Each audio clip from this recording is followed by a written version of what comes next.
Hey everybody, this is Vivi Lightbody. I'm a musician in Chicago and I'm playing a couple of songs for you before the meeting gets started. Um, I'm going for a more soothing vibe. Does everything sound okay from the panel? Is it okay? Thumbs up? Okay, Yeah, perfect. cool. Great. So I'm going to play one more song off of my new record, which comes out May 1st, and you can pre-order it if you want. There's a bunch of singles that you can listen to.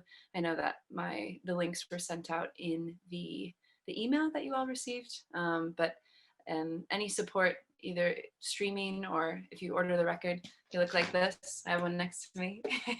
So it comes out on Friday, next Friday. So this song's called If It's Not Me, and you can listen to this on all streaming services. And it's about not hating the future partner of your current partner. So an anti-jealousy anthem.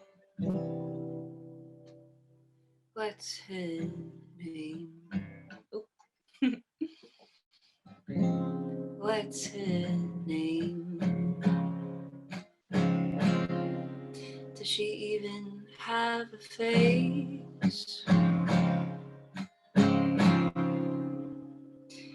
What'd she do? Maybe an actress in LA. Jealous guy. And I am breathing smoke.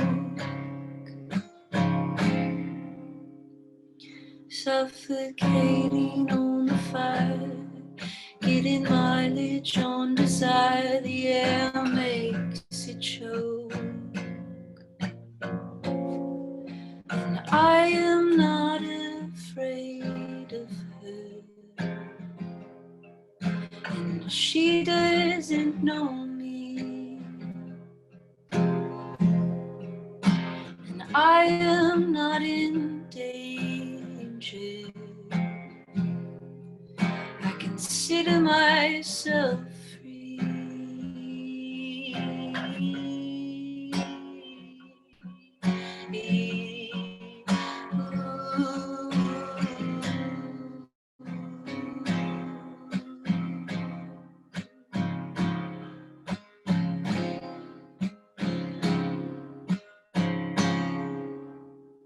You took a trip. You felt like you were getting sick. You felt like you were getting old. Your face out in the cold. You're too used to it. No, I'm not ready to leave. My work here's not done. I think it's honorable, babe. You found a new way in life out in the sun.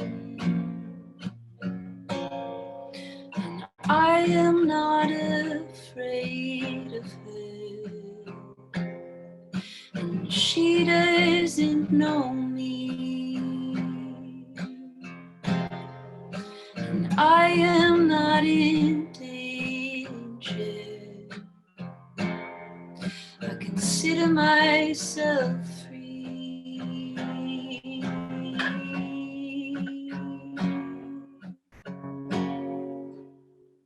And if it's not me, I'm happy for you. If it's not me, I hope she's happy too. I never wanna hate another woman just because she's out there living. If it's not me, I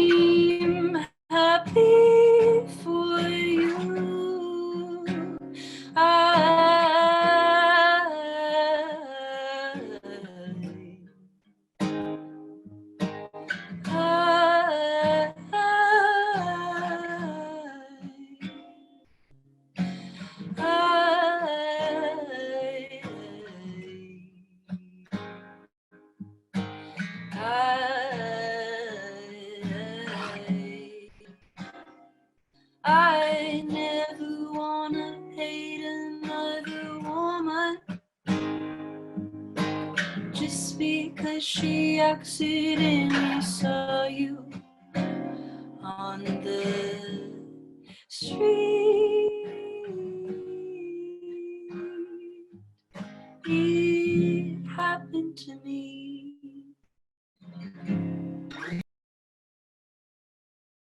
I can say that we're really happy that you're on the webinar today. A lot has been going on ever since the COVID crisis started. A lot has been going on in the policy world. A lot has been going on in the political world. Today, we're going to provide you with an update, and we're going to, most importantly, hear from our guest, Scott Fetters.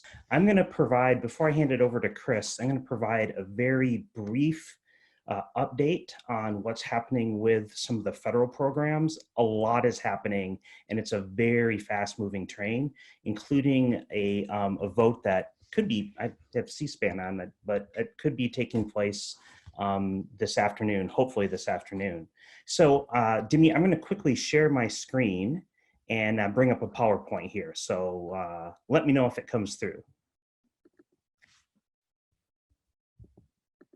Can you see it? Good. Yep. All right. So the first thing that I want to do, and I'm going to skip right to the really big picture. And the really big picture is we've had 3 waves of relief. The first dealt mostly with healthcare. It was $8.3 billion.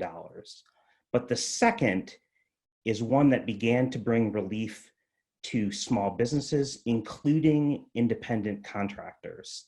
And that wave 2 of relief was the Families First Act.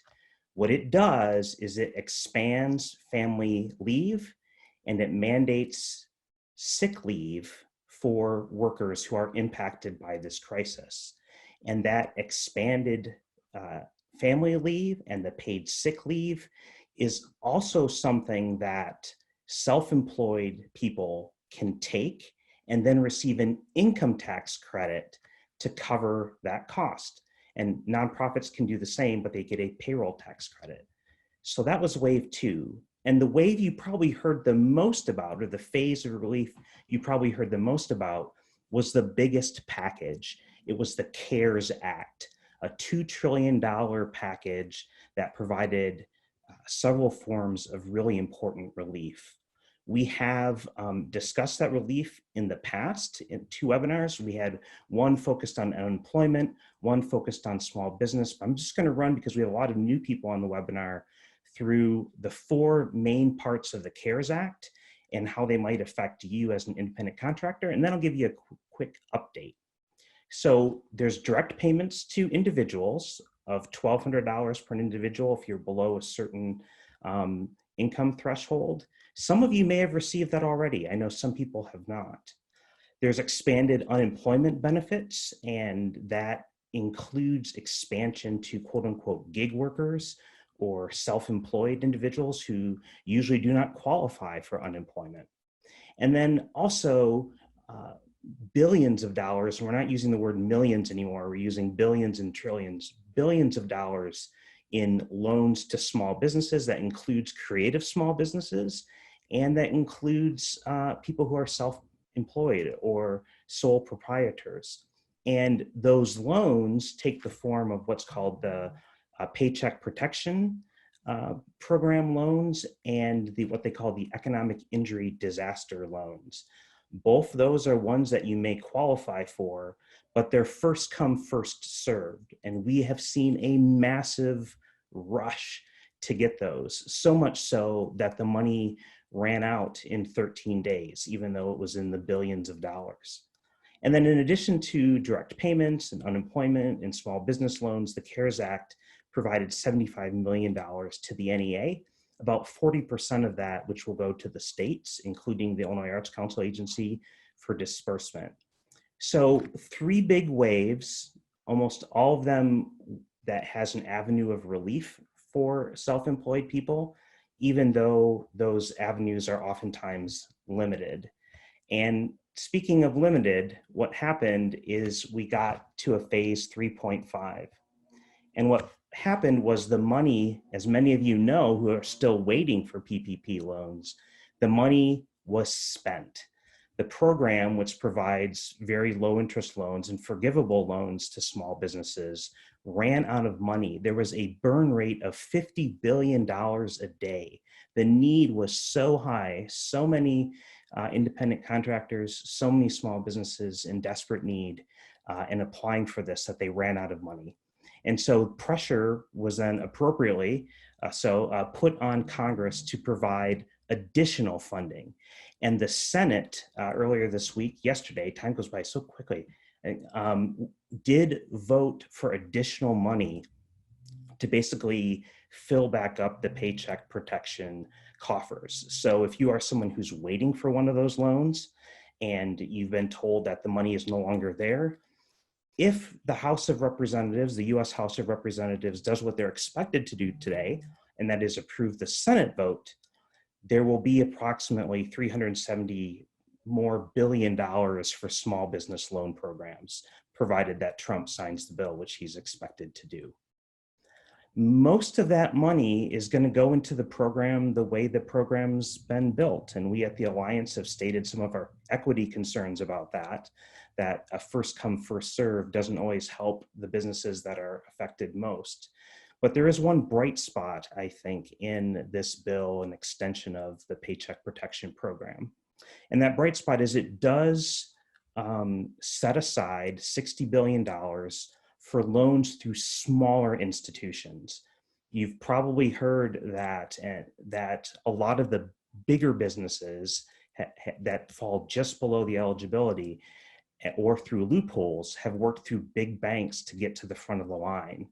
This bill that's now before the US House would set aside $60 billion for loans only to go through smaller banks, smaller financial institutions, and of that 30 billion through the smallest institutions.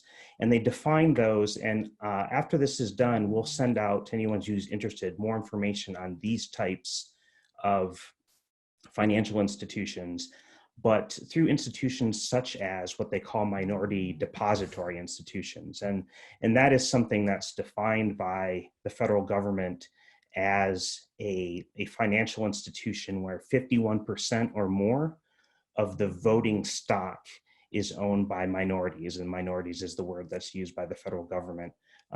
If a bank or credit union doesn't necessarily meet that, to get that official MDI status, if the board of the financial institution is majority minority and the community that it predominantly serves is predominantly minority, then it can also qualify as what they call an MDI institution. So they're setting aside about 30 billion to go through those specific types of financial institutions. This is a lot of information, and it's a lot of programs covering a lot of need. And I know that all of you in our community probably have some application overload in terms of the number of programs and the number of applications. And so we will continue to try to keep you apprised of all of these options and also try to present them in ways that help you see what your avenues are. So stay tuned, and we hope for a positive vote in the House today. And then we also hope and are looking forward to, is there a phase 4? There are estimates that this $370 billion to small businesses will also probably not last long. The Bankers Association has estimated it could go in as quickly as just a few days. So if you have not applied, do so immediately. That's one theme we're doing, saying for all of these programs is move quickly and apply. So that's a quick summary of what's happening, but I want to turn it over to Chris Audain, who has been our steadfast and skilled moderator throughout this entire webinar series, and we are thankful for it. And Chris is going to talk to Scott Fetters and introduce him.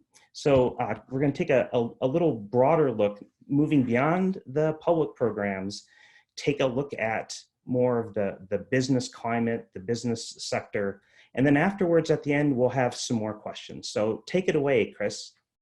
Thank you, Jonathan, and thank you, Claire and Demi. I will start by explaining what 2112 is. It's Chicago's first incubator focused on the development of business and entrepreneurs in music, film, video, and creative technology. And Scott Fetters is the founder and director of 2112 and the Center of Creative Entrepreneurship. Scott is a leader in the creative sector, has extensive experience in the music and entertainment industry. Through 2112, he has built an ecosystem in Chicago for the creative industries to collaborate and grow together. Hi, Scott, how are you? Good. Nice to meet you. So I've had an introduction and talked a little bit about 2112, but can you tell us in your own words about 2112 and what goes on there? Sure. Yeah. And first, thank you for having me, and thank you, Arts Alliance, and all the work that you're doing behind the scenes. And I know how hard everyone is working right now to support the industry, and it's appreciated. So we launched 2112 5 years ago as a incubator for creative industries to provide community mentorship, educational resources, and access to capital for creatives. We have grown over the last 5 years to 120 member companies. We're located inside of Fort Knox Studios, which is 160,000 square foot creative industries, creative ecosystem, where we have a film production facility. We have 92 band rehearsal rooms. We have recording studios. We have production facilities. So the goal over the last 5 years was really to get as much as possible of Chicago's creative sector under one roof, and provide the resources to help those businesses grow. And I actually am here to just to show I'm in the space now, and everybody here we're appreciative is staying at home and doing what they're supposed to be doing. But this is the space that we work out of, the co-working space. But then that space is supported by is surrounded by 140,000 square feet of ecosystem. There's about 1,500 people overall working out of the building.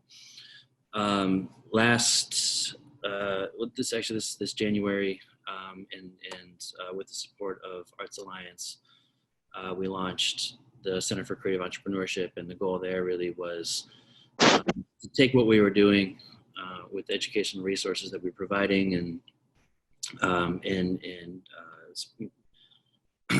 spread access, and allow statewide access to the education and resources that we have to offer. So we're working on building out. Initially, we have partners throughout the state that we're doing in-person programming with, and we'll hopefully return. And then we're also building out an online platform for entrepreneurship education that'll be launched this quarter. Thank you. It seems like we're about 6-7 weeks, into when everything's really been shut down. I've kind of noticed so far most organizations are doing okay. They've had to maybe cancel a lot of programming, arts organizations, but financially many are doing okay as of yet. But I do know individual artists are having a tougher time because when all the programming has been canceled, they've lost a lot of their jobs. How are you seeing the COVID crisis in your area affecting our creative sector and independent contractors, the self-employed and gig workers? So we're seeing, I think it's something that's important to understand, is that it's different for everybody. We have those that are working in media and technology, and some people are better off now than they were before. There's a lot of people who are coping, finding ways, looking at people in the design and marketing space, other creatives that are finding new ways but are still able to survive. And then you see also a significant portion of the community who has seen their industry just decimated, and people working in the live space, people people who are dependent on live audiences. So it's it's a different experience for everybody, and that's something that we're working on. Is let's get feedback from everybody. Let's understand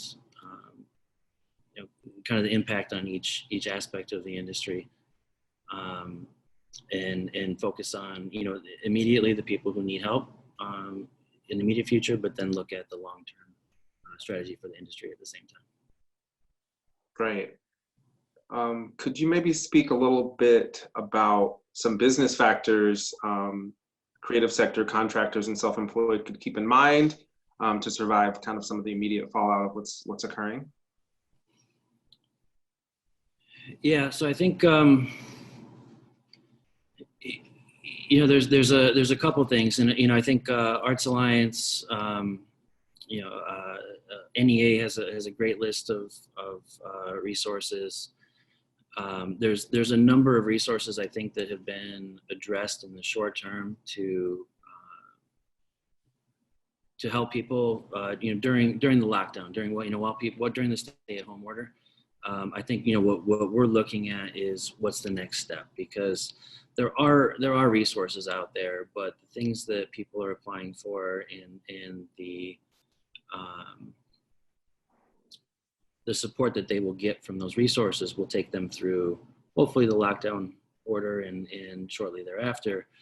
I think we're looking at a much longer term impact on industry, and depending on which industry we're all working with, there are some of us who are looking at a year plus before a full recovery of what we're working on. So I think what we're realizing, and I think now is the time, to really focus on the entrepreneurship mentality, on taking the time to once you get past this initial first phase of how do I support myself in the short term, is what do I do long term. And a big piece of that is going to be embracing technology. And I think no matter which industry we're working with, there's going to be a shift, and the shift is already coming. I think this is making it happen a little bit faster than it potentially would have.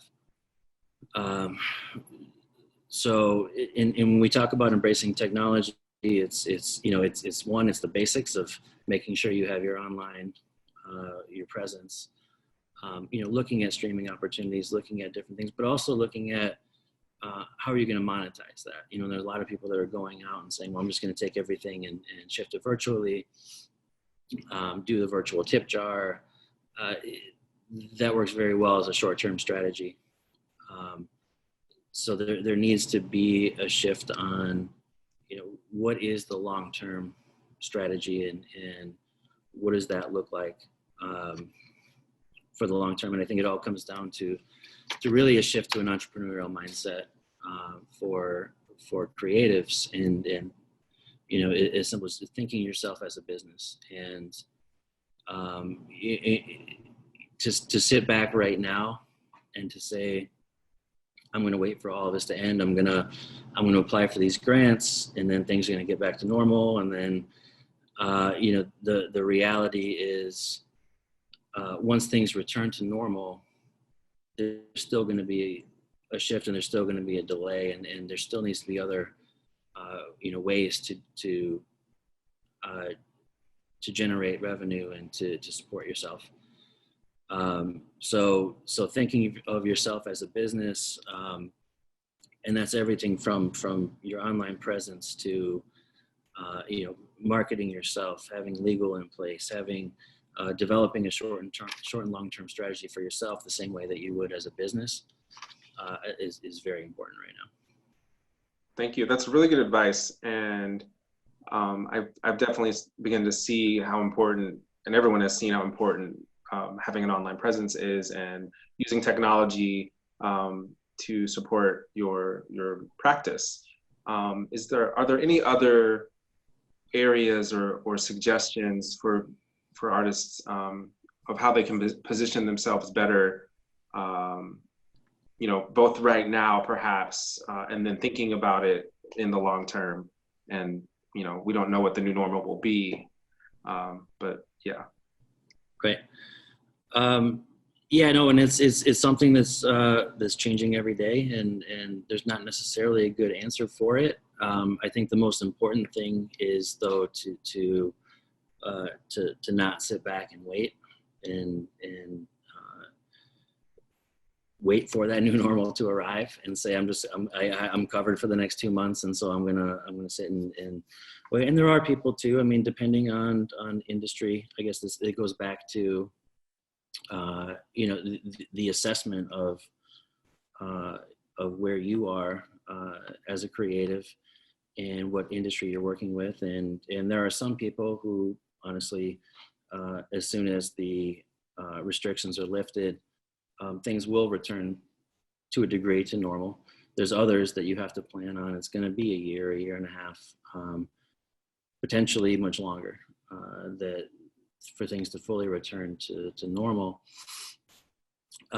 So I think just to have multiple plans, to be working, to take the time to assess, to learn, to grow, to also you know, build out yourself as a business,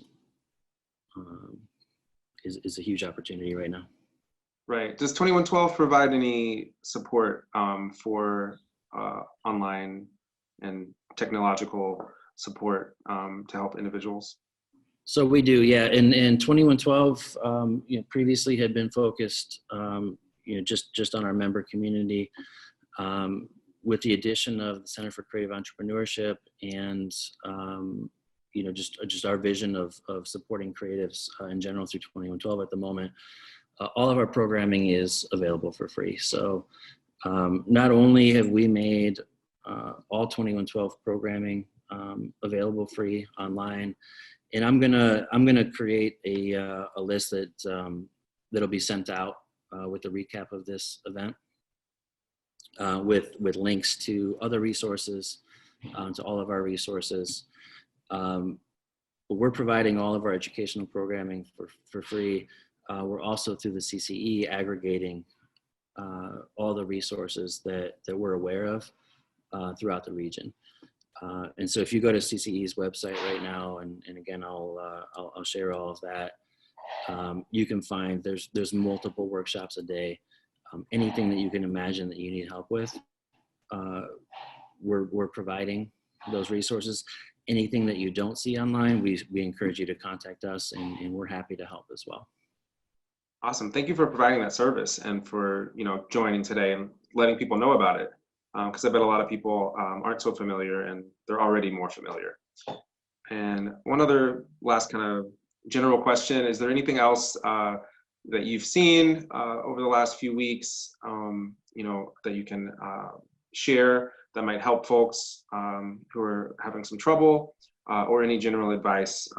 You've given plenty, but any other items that might help folks? Yeah, no, I mean, I think it's important too to say, you know, we're here to help. So anything, and again, I'll share a list of everything that I'm aware of, but we're here, and we're doing everything that we can to help the creative sector. So if there's anybody, you know, listening now, or you know, as this is sent out, feel free to contact us, and we're here to help. And if we can't help directly, we'll at least guide you in the right direction. The other thing, I think the only thing that wasn't mentioned as well is, you know, make sure that your voice is heard. And so I know, you know, Arts Alliance has put together the survey. There's a few other surveys that are circulating, and I know it can come across as redundant and tedious. But everyone who's going out there and collecting data is going out and supporting you and fighting for you.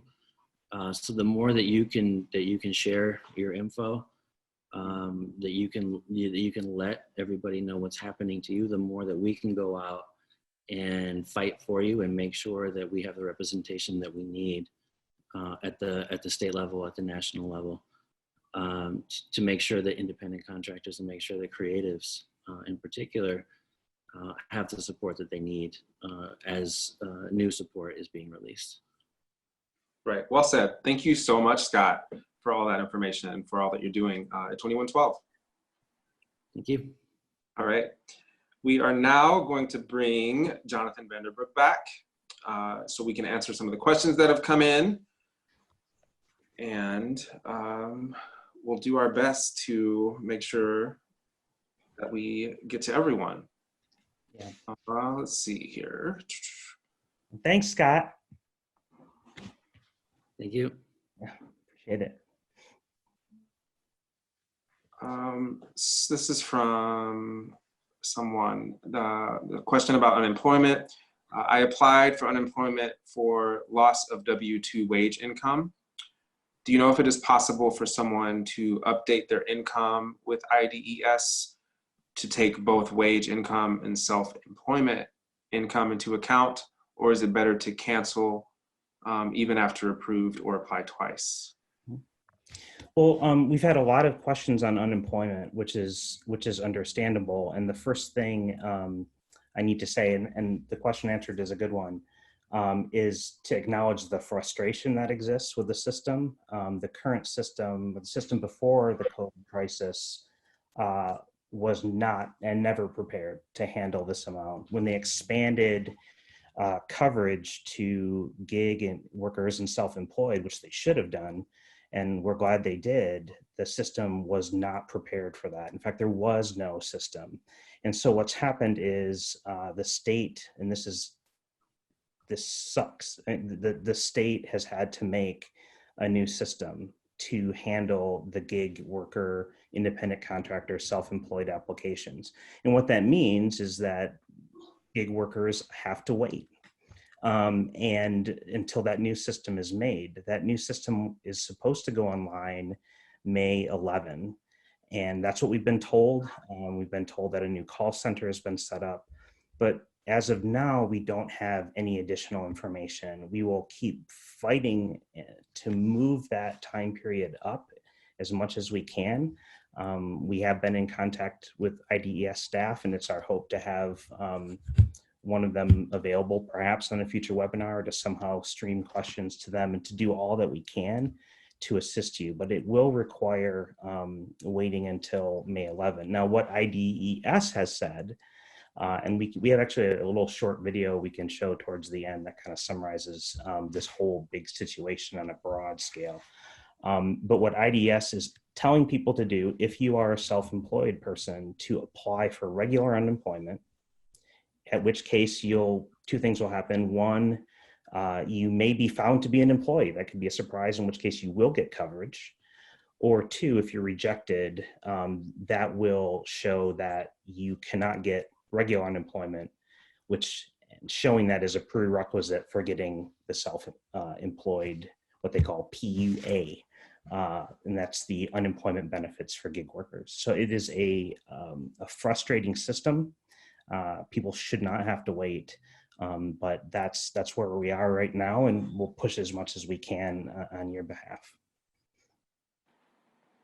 In terms of the specific question about, and we've had some other questions come in about income and how is income considered and stuff like that. Some of those specific questions, we're probably not, unfortunately, not in a position to answer those very individual circumstances, but we are recording the questions that are now here, and we'll try to get back to as many of them as we can, or to provide you with the avenues that we know to get that answer.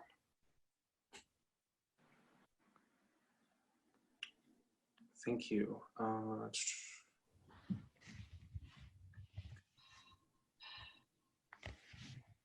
Seeing here another question.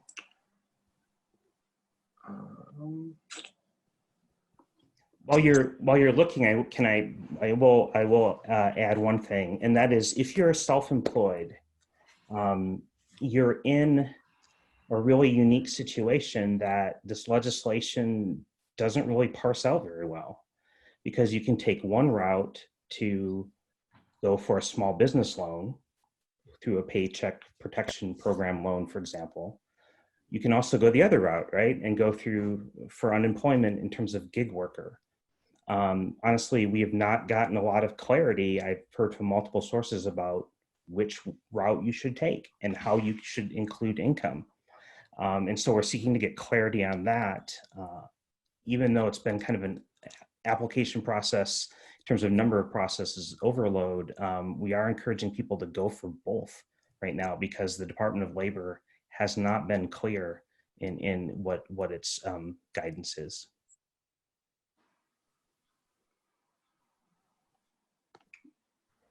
This is another specific question. I don't know if you'll know. Someone asks, I'm still working my day job, but lost my music gigs, which made up about 30% of my income. Can I collect for the music income I've lost, even if I'm still making money? I believe that you can, and I would apply. We'll follow up with some additional information on that. I also would encourage you, and we will have fact sheets available to take a look at the paid sick leave provisions if you're self-employed. I know, for example, there are cases where people not only have lost work, but they've also had to pull back on work or to kind of life has been upended. And so in many cases, there are kids home from school. So the parent or caretakers or parents are having to deal with that, or they're having to care for someone who has COVID. And the tax credits that can come back to you as an individually employed, self-employed person can cover income that's lost by that as well. So I don't want people to lose sight of that too. So the answer is yes, we'll provide more information, but don't forget about the sick leave provisions. I don't know that you'll know the answer to this. When will the IAC fellowships be announced? Do you have any idea about that? I don't. Is that the Illinois Arts Council? Does that mean? I think so.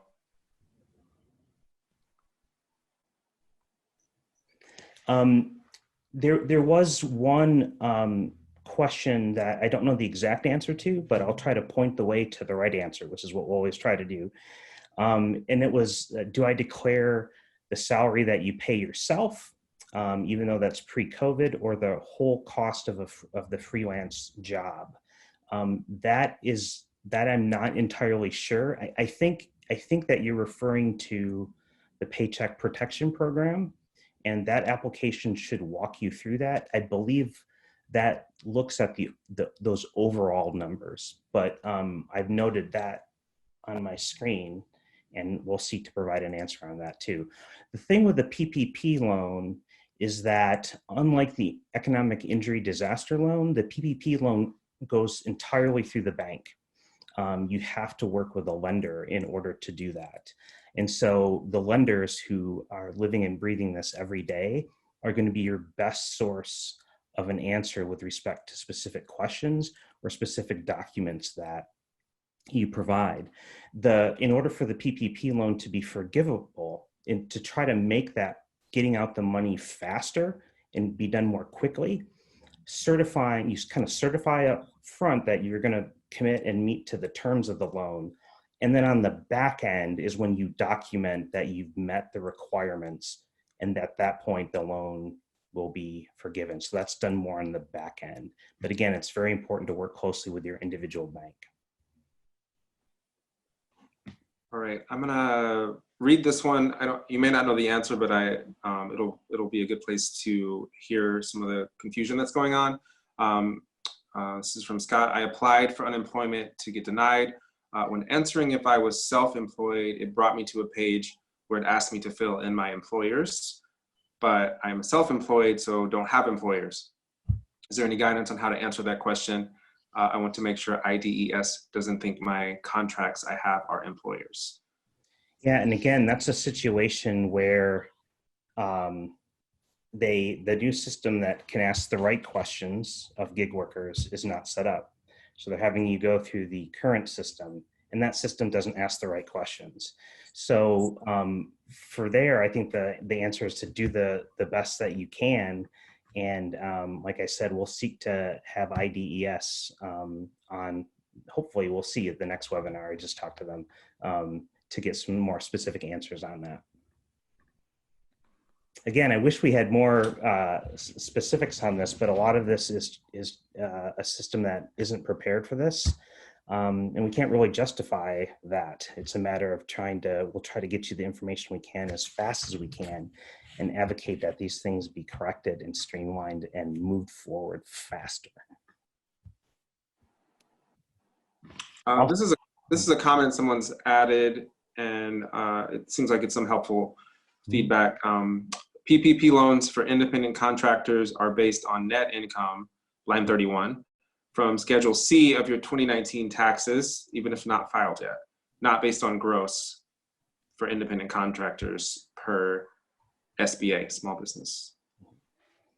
Yeah, and that's another thing. One of the things that I think is really important for us as a sector to do during a time of rapid change, of a onslaught of need, but also an onslaught of complex programs, is to help keep each other informed. So again, if you know information, please put it in chat. I think, Demi, maybe we could also put the Facebook link up. The Alliance has created a Facebook group of artists and people who are involved in the arts creative sector as a way for us to share information with each other. And I've seen that happen already a little bit. Of what people are experiencing. Well, I'm going through this, I've answered this question, with this type of information. And so I think a lot of that is what we're gonna need to do, and what we're trying to do as the Alliance is try to crowdsource some of that information through the experiences that each one of us is going through.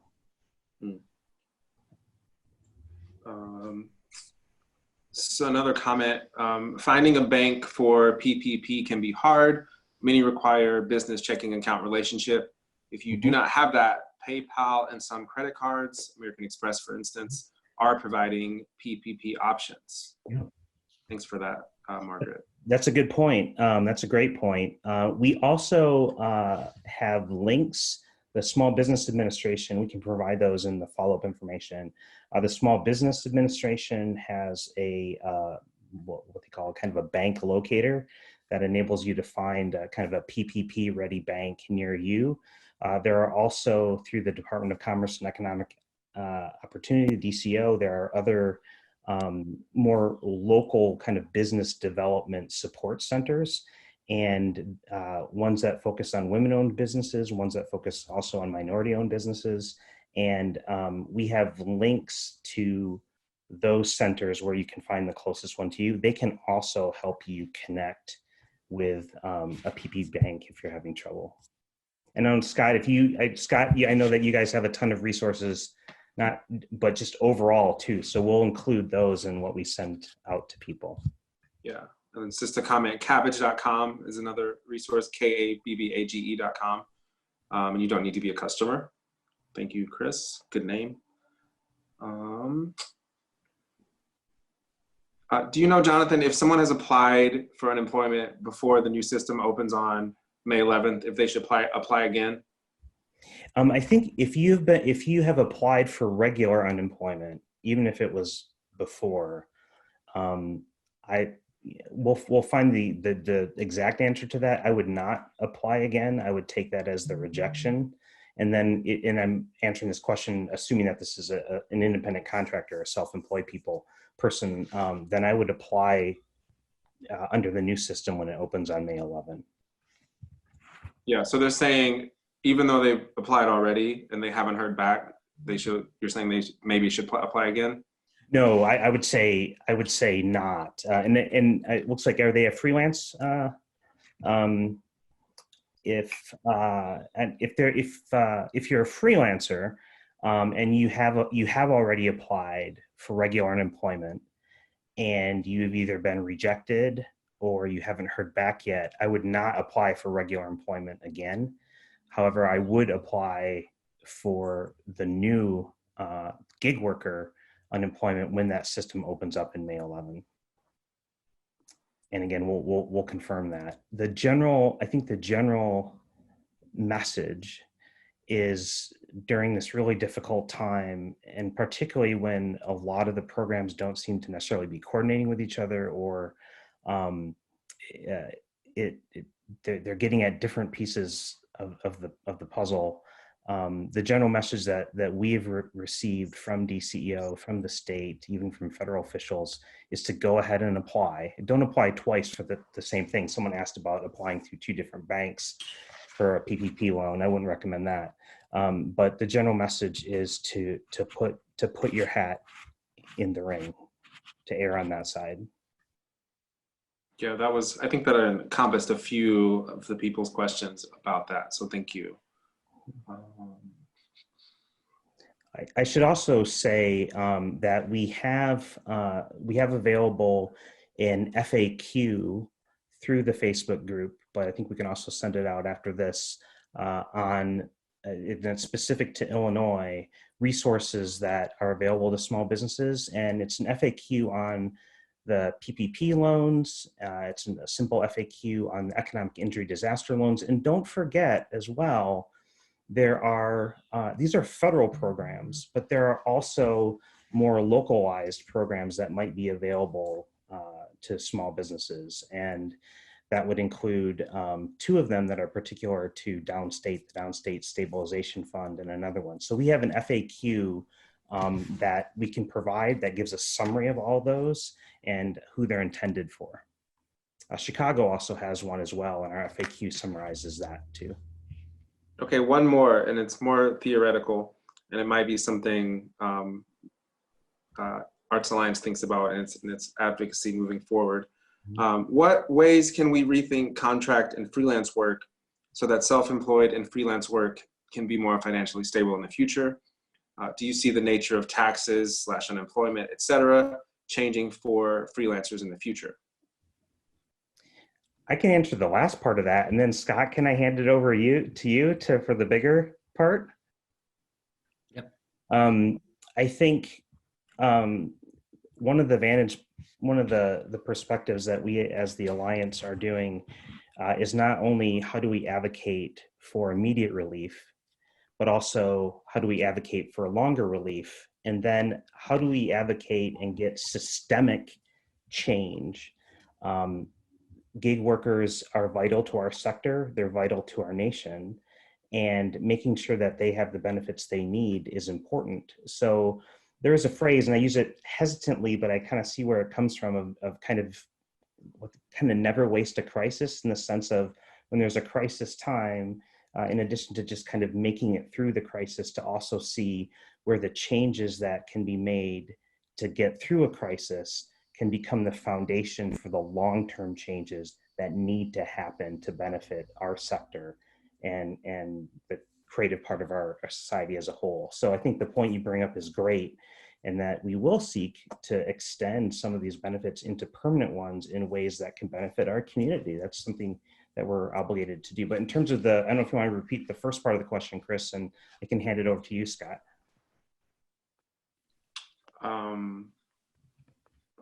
The first part was ways we can rethink contract and freelance work so that self-employed and freelance work can be more financially stable in the future. Yes, I mean, I think it's something that we were, tried to discuss a little bit, and again, it's going to be, very different depending on the work you're doing, the industry that you're working in. Obviously, there is going to be a shift. I think with all of us, with every industry that we're working in, as far as what contract work looks like, as far as what the industry looks like, I think there's, now that people are embracing technology and understanding that there was a lot of resistance. There was a push for a while for a lot of our industries to adapt certain technologies that industries were resistant to, and now that they're seeing certain things work, things are going to change. So there's I don't think there's a necessarily a definitive answer. The answer I would say is stay on top of information as much as you can. I mean, we're going to share all the resources that we have for independent contractors, for creatives, for entrepreneurs. make sure that you're aware that you're not, sitting back and waiting. Beyond that, it's something I think that we'll see what happens. But the more you're prepared, and again, we're here. We have resources you can, and I saw a few other, some questions as well. As far as anything legal standing out from the crowd, anything that you can think of as far as running your business, as far as how do I differentiate myself? How do I move forward as an entrepreneur in this world? It's something that we have the resources. If it's not something that I can answer directly, we will point you in the right direction and connect you with those resources. All right. There was one other one that I wanted to ask. Let's see if I can find it.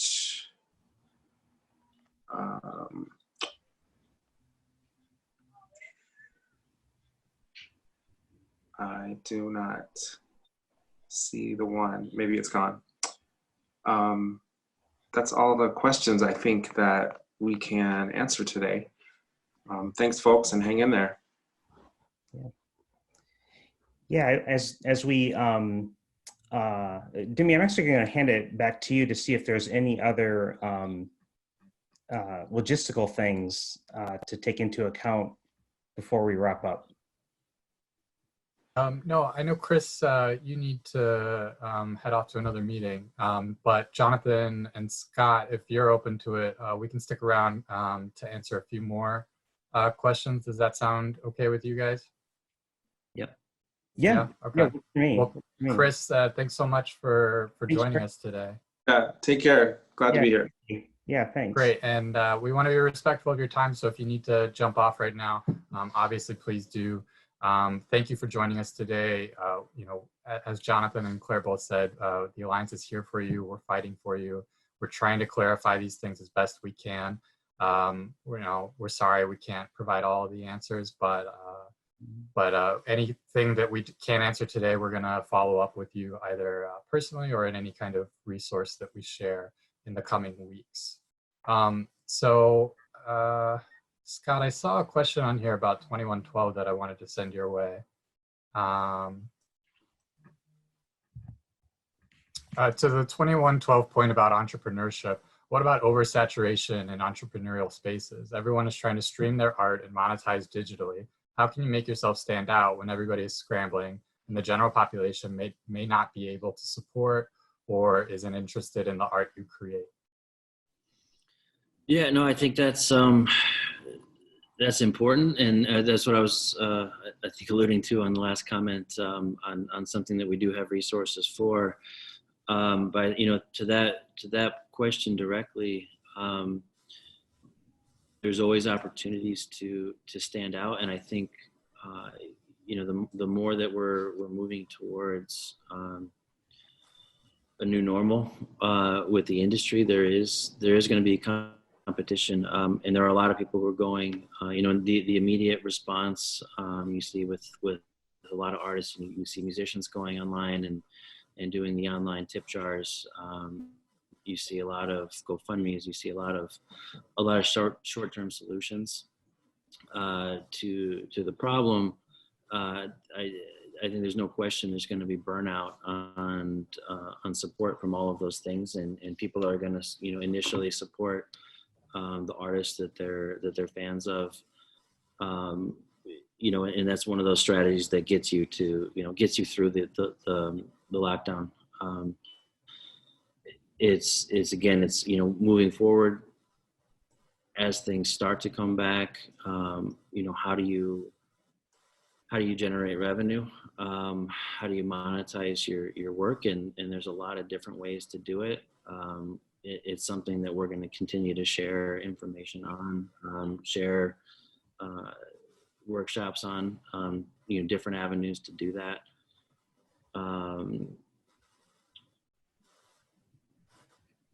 I think in the short term, there are those few ways, and you know, it's tough to stand out, you know, and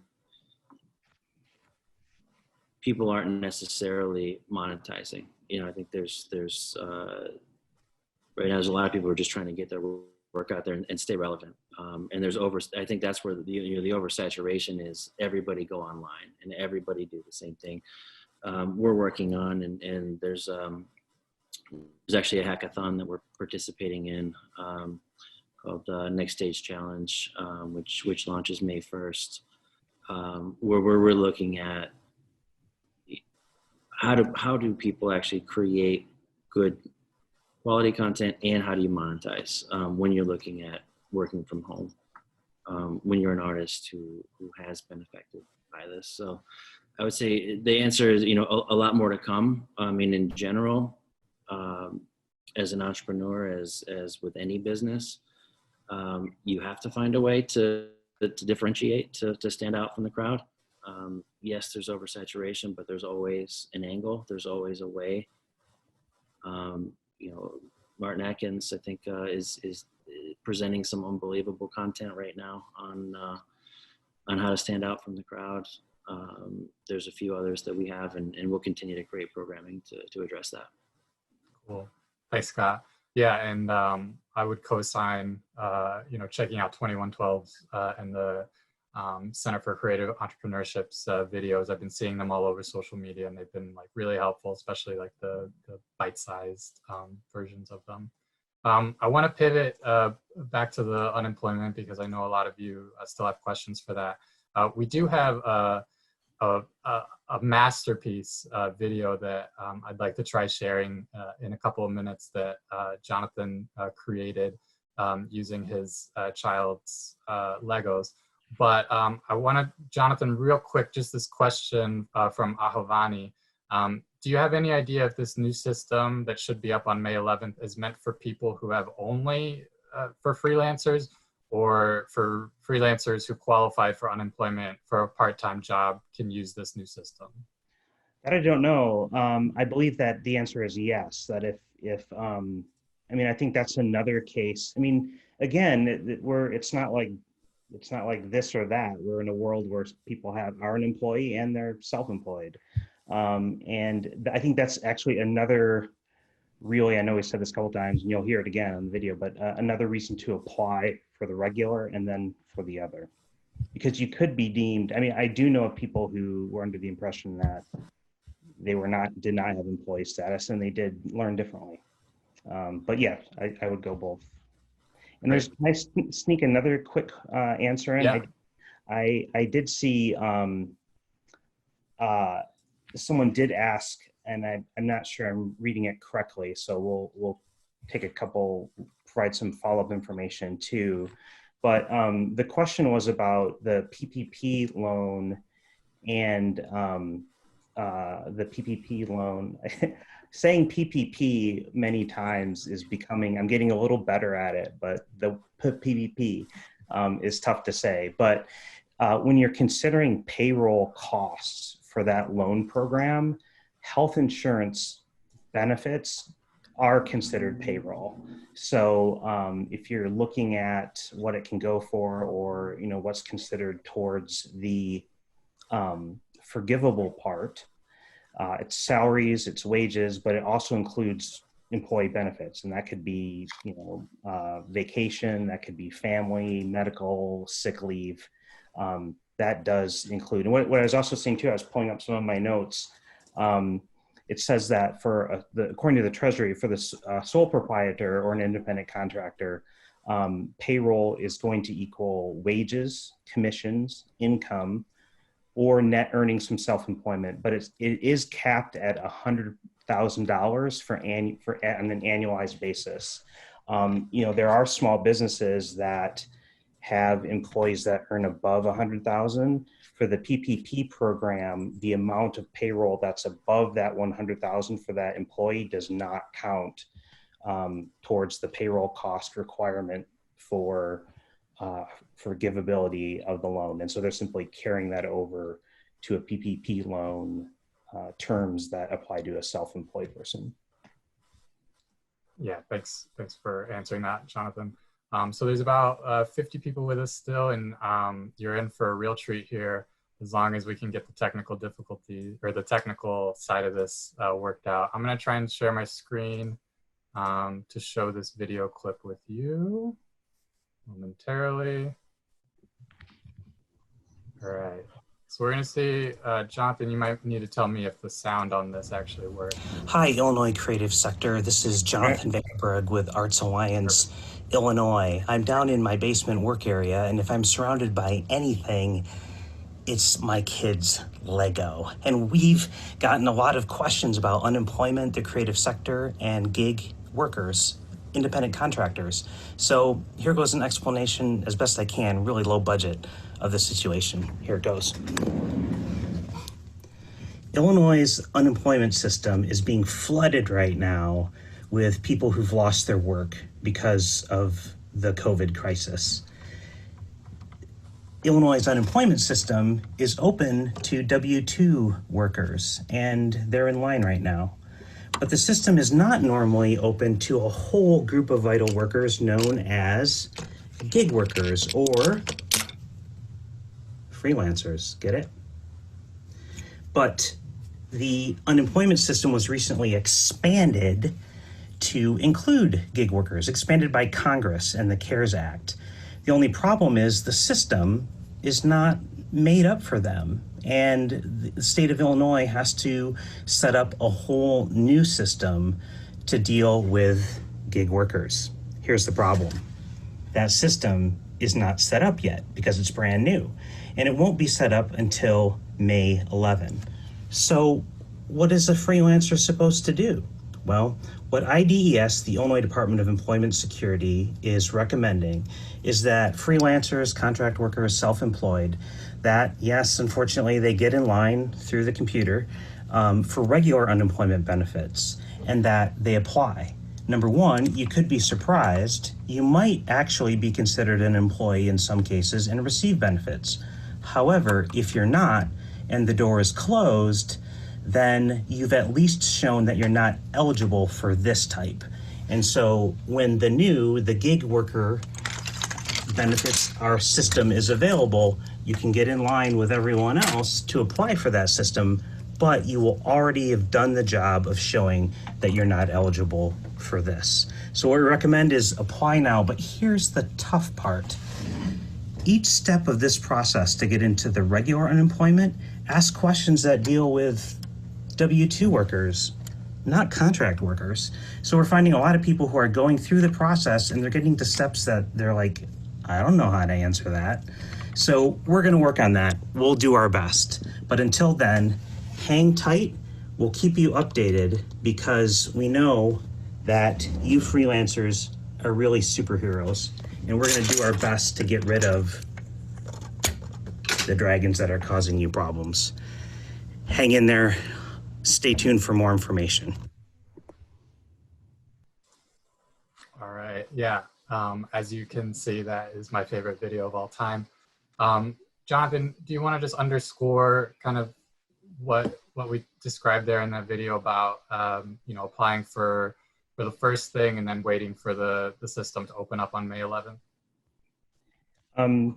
Yeah, I mean, the first thing I would say is I have to give credit to my son because he let me use his Legos and because he has to put up with policy conversations, and so I returned the Legos to him. So, but yeah, you asked about in terms of applications. Again, it's hard to encourage someone to apply for something when they know they might be said no to. But that is the message that we keep hearing repeatedly from IDES. And so, again, we mentioned the Facebook group, and we're trying to share experiences and knowledge with each other in that group in terms of what people are going for. And we know that this is an incredibly difficult time for our whole sector, particularly for self-employed and gig workers. But as the work that you do every day gives life and breath to our sector, but also to our entire society. And as frustrating as this time goes, we know our sector is really incredibly strong, and we'll seek to get through this as best as we can together. And if I can, just to wrap up, Scott, I want to thank you for your time today. I look forward to being able to go back to 2112 when we get through this. It's a place, for those of you who haven't been there, and we'll get there, that's just, Scott has made it just a living, just, it's full of energy. The creativity that is in that place is phenomenal. And the resources that Scott's put together and 2112 has put together are phenomenal too. So we encourage you to take advantage of those. So thank you so much, Scott. Thanks to Chris Aldane. Thank you, Demi and Claire. I'll give a shout out also to Casey Smith, part of the team that keeps all this stuff going. We appreciate her leadership. But thank you most of all to all of you workers out there. Hang tough. Thanks, and be on the lookout for some follow-up information.